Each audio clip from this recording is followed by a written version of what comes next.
బంగారం తాకట్టు పెట్టి లోన్ తీసుకుందాం అనుకుంటున్నారా? అయితే మీకు ఆర్బీఐ ఒక గుడ్ న్యూస్ చెప్తుంది. గోల్డ్ లోన్ తీసుకునే వారికి కొత్త మార్గదర్శకాలు జారీ చేయబోతుంది. ఆర్బీఐ బంగారంపై రుణ పరిమితిని రిజర్వ్ బ్యాంక్ ఆఫ్ ఇండియా పెంచింది. గతంలో బంగారం విలువపై 75% రుణానికి మాత్రమే అనుమతి ఉంది. ఇప్పుడు ఆ పరిమితిని 85%కి పెంచింది ఆర్బీఐ. గతంలో 1,00,000 విలువైన గోల్డ్పై 75,000 లోన్ ఇచ్చేవాళ్ళు. ఇప్పుడు 1,00,000 విలువైన గోల్డ్పై 85,000 విలువైన లోన్ ఇచ్చే అవకాశం కనిపిస్తోంది. త్వరలోనే దీనికి సంబంధించిన మార్గదర్శకాలు జారీ చేస్తామంటూ reserve bank of India governor Sanjay Malhotra చెప్తున్నారు. బంగారం రుణాలపై బ్యాంకులు అలాగే ఎన్బిఎఫ్సిలకు ఒకే తరహా నిబంధనలు ఉండాలంటూ మార్గదర్శకాలు జారీ చేస్తారు. ఆర్బీఐ నిర్ణయంతో ప్రస్తుతం బంగారంపై లోన్ తీసుకునే వారికి భారీ ఊరట లభించే అవకాశం కనిపిస్తుంది. ఇక బంగారంపై లోన్కు సంబంధించిన కొత్త మార్గదర్శకాలను త్వరలోనే జారీ చేయబోతున్నారు. శుక్రవారం సాయంత్రం లేదా సోమవారం దీన్ని విడుదల చేస్తామని గవర్నర్ సంజయ్ మల్హోత్రా అంటున్నారు. ద్రవ్య పరపతి విధాన కమిటీ సమీక్ష సమావేశంలో నిర్ణయాలను వెల్లడించే సందర్భంగా బంగారం రుణాలపై వివరాలు వెల్లడించారు. ఇటీవలే కేంద్ర ఆర్థిక మంత్రిత్వ శాఖ కీలక ప్రతిపాదన చేసింది. చిన్న మొత్తంలో రుణాలు తీసుకునే వారికి ఊరట కల్పించాలని కోరింది. ఆ దిశగా నిర్ణయం తీసుకున్నట్లుగా చెప్తున్నారు. దాదాపు 2.5 లక్షల కంటే తక్కువ మొత్తంలో ఉండే బంగారం రుణాలు తీసుకునే వారికి లోన్ టు వాల్యూ రేషియో అంటే 75% నుంచి 85%కి సవరిస్తున్నామంటూ గవర్నర్ సంజయ్ మల్హోత్రా చెప్తున్నారు. నేను మీకు మళ్ళీ చెప్తున్నాను, దాదాపు 2.5 లక్షల కంటే తక్కువ మొత్తంలో ఉండే బంగారం రుణాలు ఏవైతే ఉన్నాయో అవి తీసుకునే వారికి లోన్ టు వాల్యూ రేషియో అంటే 75% నుంచి 85%కి సవరిస్తున్నామంటూ గవర్నర్ సంజయ్ మల్హోత్రా చెప్తున్నారు. కేంద్ర ఆర్థిక మంత్రిత్వ శాఖ సూచన ప్రకారమే గత మార్గదర్శకాలను సవరించినట్లుగా మనకి ఇక్కడ స్పష్టమవుతోంది. బంగారం రుణాల విషయంలో బ్యాంకర్లు అలాగే నాన్ బ్యాంకింగ్ ఫైనాన్షియల్ సంస్థలకు ఒకే విధమైన నిబంధనలు ఉండాలని రిజర్వ్ బ్యాంక్ ఇండియా చెప్తోంది. అందులో భాగంగానే ఇటీవల ముసాయిదా మార్గదర్శకాలను కూడా జారీ చేసింది. ఇక లోన్ గరిష్ట విలువ అంటే తనఖా రుణం ఏ కేటగిరీలో ఉందంటే మనము కుదువ పెట్టిన రుణం ఏ కేటగిరీలో ఉంది, పేమెంట్లకు సంబంధించిన రూల్స్ ఏంటి, ఈ ముసాయిదా మార్గదర్శకాల్లో ఆర్బీఐ మొత్తంగా పొందుపరిచింది. జూన్ 6, 2025 అంటే శుక్రవారం ఎంపీసీ సమావేశంలో ఈ నిర్ణయాల వెల్లడి సందర్భంగా బంగారం రుణాలకు సంబంధించిన మార్గదర్శకాలపై వివరాలు వెల్లడించడంతో గోల్డ్ లోన్ సంస్థల షేర్లు పరుగులు పెట్టాయి. ప్రధానంగా మనప్పురం గోల్డ్ లోన్ సంస్థ షేర్లు 3% మేర పెరిగి 241 స్థాయిని చేరుకున్నాయి. అలాగే ముతూట్ ఫినాన్స్ కంపెనీ షేర్లు కూడా 5% లాభపడ్డట్టుగా తెలుస్తుంది. ఇతర గోల్డ్ లోన్ సంస్థల షేర్లు కూడా రాణించినట్టుగా కనబడుతుంది. ఇక వరుసగా మూడోసారి రెపో రేట్ను తగ్గించి మధ్యతరగతికి అదిరే శుభవార్త చెప్పింది reserve bank of India. Repo రేట్ను ఒక్కసారిగా 50 బేసిస్ పాయింట్లు కోత పెట్టింది. దీంతో 5.5%కి దిగి వచ్చింది. ఈ నిర్ణయం బ్యాంకుల్లో ద్రవ్య లభ్యతను పెంచుతుంది, తక్కువ వడ్డీకే లోన్లు ఇచ్చేందుకు దోహదపడుతుంది. అంటే బ్యాంకులు రుణాల వడ్డీ రేట్లను తగ్గిస్తాయి. ఇప్పటికే లోన్ తీసుకునే వారితో పాటు కొత్తగా లోన్ తీసుకునే వారికి అదనపు భారం అయితే తప్పుతుంది. సో తక్కువ వడ్డీకే లోన్లు అందించే అవకాశం అయితే కనబడుతుంది.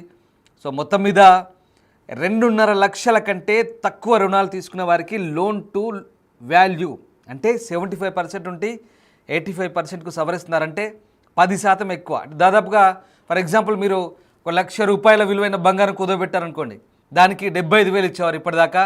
ఇప్పుడు ఒక 10% పెంచుతూ 85,000 ఇచ్చే అవకాశం, అంటే దాదాపుగా ఒక 10,000 లోన్ ఎక్కువగా వచ్చే అవకాశం ఉంది. దాంతోపాటు ఇక మిగతా వాటికి సంబంధించి కూడా వడ్డీ శాతం తగ్గించినట్టుగా మనకు చాలా క్లియర్గా అర్థమవుతుంది. రిజర్వ్ బ్యాంక్ ఆఫ్ ఇండియా దీనికి సంబంధించిన కొత్త మార్గదర్శకాలు అయితే ప్రస్తుతం జారీ చేసినట్టుగా మనకు చాలా క్లియర్గా అర్థమవుతున్న పరిస్థితి కనబడుతోంది. ఇంకా అంతేకాదు భారీ ఊరట కేవలం బంగారం మాత్రమే కాదు, గృహాలు వాహనాల రుణాలు తీసుకుంటే కూడా గుడ్ న్యూస్ చెప్తుంది రిజర్వ్ బ్యాంక్ ఇండియా.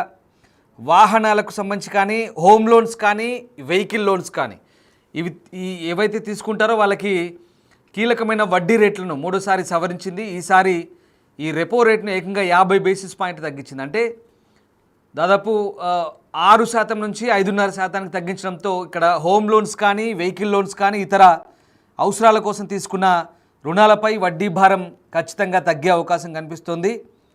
ద్రవ్య పరపతి విధాన కమిటీ నిర్ణయాలను ఆర్బీఐ గవర్నర్ అయితే వెల్లడించారు. సో ఆ రకంగా గవర్నర్ ప్రకటనతో ఇప్పుడు రుణాల వడ్డీ భారం మరింత ప్రజలకు తగ్గబోతోంది. భారత ఆర్థిక వ్యవస్థ బలంగా స్థిరంగా కొనసాగుతుందని ఆర్బీఐ గవర్నర్ చెప్తున్నారు. పెట్టుబడిదారులకు మరిన్ని అవకాశాలు కల్పించే ఊరట అయితే ఇక్కడ మనకు కనిపిస్తుంది. సో ఓవరాల్గా ఇక్కడ రెపో రేటు, ఇక్కడ ఆర్బీఐ తగ్గించినటువంటి వడ్డీ రేట్లతో ప్రధానంగా ఇప్పుడు మధ్యతరగతి వారికి చాలా ఊరట కలిగించే అంశంగానే మనము చెప్పవచ్చు. ఇది అంటే ఒకసారిగా ఇది కొత్తగా ఇల్లు కొనుక్కునే చేసేవారికైతే ఇది ఒక ఉపశమనం అనేది చెప్పవచ్చు. ఎందుకంటే ప్రస్తుతం ఏకంగా 0.5% వడ్డీ రేటు తగ్గడం అనేది చాలా పెద్ద ఊరట.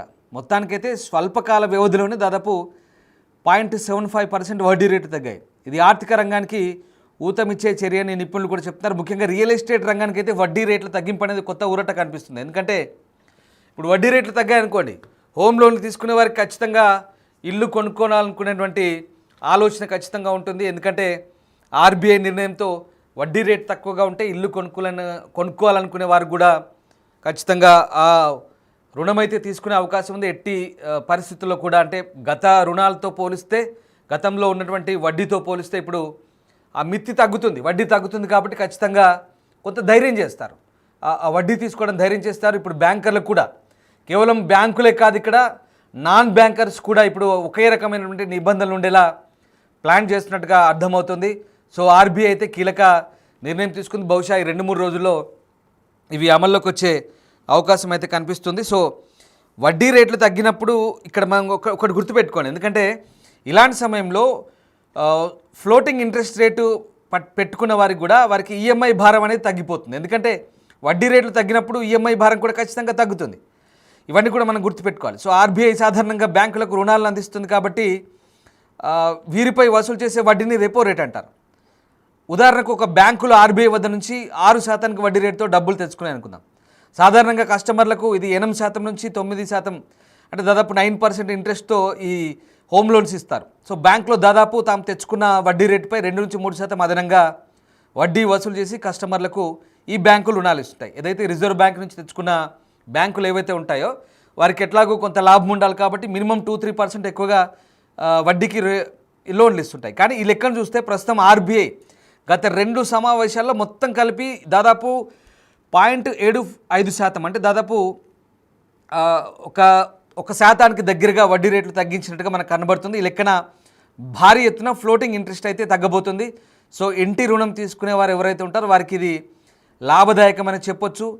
చాలా ఒక్కసారి మీకు నేను ప్రధాన బ్యాంకులు మన హోమ్ లోన్లపై వసూలు చేసిన వడ్డీ రేట్లు ఏవో చెప్తాను. ఇప్పటివరకు ఉన్నది మన యూనియన్ బ్యాంక్ ఆఫ్ ఇండియా ఇప్పటికీ 7.85%, బ్యాంక్ ఆఫ్ బరోడా 8% నుంచి 9.5% వసూలు చేస్తుంది. సెంట్రల్ బ్యాంక్ ఆఫ్ ఇండియా 7.85% వడ్డీ వసూలు చేస్తుంది. Bank of India 8.44%, state bank of India 8% వసూలు చేస్తుంది. పంజాబ్ నేషనల్ బ్యాంకు 8.15% వసూలు చేస్తుంది. అంటే దాదాపుగా ఇక్కడ మనము ఈ వడ్డీ రేట్లు కూడా ఇంకా కాస్త తగ్గే అవకాశం కనిపిస్తుంది ఇప్పుడు. ఎందుకంటే ఓవరాల్గా రిజర్వ్ బ్యాంక్ ఆఫ్ ఇండియా ఇచ్చేటువంటి లోన్లు మనకు చాలా క్లియర్గా అర్థమవుతుంది. రిజర్వ్ బ్యాంక్ ఆఫ్ ఇండియా బ్యాంకులకు ఇచ్చే లోన్లు ఏవైతే ఉన్నాయో ఆ బ్యాంకర్లు మళ్ళీ మనకు అక్కడ రిజర్వ్ బ్యాంక్ దగ్గర నుంచి తీసుకున్నటువంటి లోన్లకు, మనకిచ్చే లోన్లకు దాదాపుగా ఒక 2-3% ఎక్కువగా వడ్డీ వేస్తారనుకుందాం సపోజ్. ఇప్పుడు రిజర్వ్ బ్యాంక్ ఆఫ్ ఇండియానే వడ్డీ తగ్గించింది కాబట్టి ఆటోమేటిక్గా ఇక్కడ మనకు వడ్డీ భారం అనేది తగ్గుతుంది, ఆ మిత్తి ఇంట్రెస్ట్ అనేది తగ్గుతుంది. ఆటోమేటిక్గా మనకు ఈఎంఐలో కూడా అది తగ్గుతుంది, ఈఎంఐ భారం తగ్గుతుంది. ఆ రకంగా వాహనాలు, అలాగే హోమ్ లోన్స్, అలాగే ఇప్పుడు బంగారానికి సంబంధించినటువంటి ఆ పరిమితి పెంచారు, వాల్యూ పెంచారు. మనం ఇందాక మీకు చెప్పాను 75% నుంచి 85% పెంచారు. అంటే ఇప్పటి వరకు 75,000 ఇస్తే ఇప్పుడు 85,000 ఇవ్వబోతున్నారు ₹1,00,000 సంబంధించినటువంటి బంగారానికి. సో ఆ రకంగా రిజర్వ్ బ్యాంక్ ఆఫ్ ఇండియా చేసినటువంటి ఇప్పుడు ఏదైతే నిర్ణయం ఉందో నిజంగా భారతదేశంలో మధ్యతరగతి, దిగువ మధ్యతరగతి, అలాగే సామాన్య మధ్యతరగతి వాళ్ళకి చాలా ఊరటనిచ్చే అంశంగా చాలా క్లియర్గా కనిపిస్తోంది. తద్వారా ఆర్థిక రంగానికి కూడా ఊతమిచ్చే అవకాశం కనిపిస్తుంది. అండ్ మోరోవర్ రియల్ ఎస్టేట్ రంగానికి ఇది ఊతమిచ్చే అవకాశం. ఎందుకంటే చాలామంది ఇల్లు కొనుక్కోవాలనుకునే వారు ఇప్పటిదాకా ధైర్యం చేయని పరిస్థితి. ఎందుకంటే వడ్డీ రేట్లు అధికంగా ఉన్నాయి బ్యాంకుల్లో, ప్రైవేట్ బ్యాంకుల్లో కూడా అడ్డగోలుగా వడ్డీ రేట్లు ఉన్నాయి. కాబట్టి ఇప్పుడు కనుక ఇల్లు కొనుక్కోవాలనుకుంటే కొంత ఇంట్రెస్ట్ రేట్ తగ్గుతుంది, అంటే ఎంతో కొంత తగ్గుతుంది ఇంట్రెస్ట్ రేట్. కాబట్టి ఖచ్చితంగా ధైర్యం చేసే అవకాశం ఉంది. కాబట్టి రియాలిటీ కూడా ఊపందుకునే అవకాశం ఉంది. ఏదేమైనా ఆర్బీఐ నిర్ణయంతో ప్రస్తుతానికైతే భారతదేశంలో దిగువ మధ్యతరగతి కావచ్చు, అలాగే సామాన్య మధ్యతరగతి వాళ్ళందరూ కూడా ఇప్పుడు భారీ ఊరటనిచ్చే అంశంగా చెప్పుకోవచ్చు.